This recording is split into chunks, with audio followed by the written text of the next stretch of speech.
Persistent prayer is standing in faith that God will answer your prayer. Kasagaran na muundang, ba nag-ampo ta sa Ginoo? Kamo nag-ampo man siguro sa Ginoo. Nya karon wala na nag-ampo. Siguro na amoy something nag-pray sa Ginoo nya niundang na. Ang problema is faith.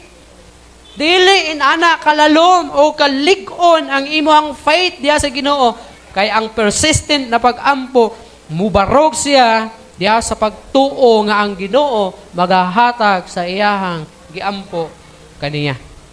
Pag naa kay lig-on nga pagtuo nga ang Dios magahatag niya ng imuhang gipangayo sa iyaha, ihatag niya sa Ginoo. Pero kung mag-ampo ka karon, nya wala na, ikaw na ibahala Ginoo, saon nimo na. Tubagon ba nimo dila? Ingon ang Ginoo, nanong ihatag man ako sa imuha nga. Okay raman day sa imuha nga dili ihatag.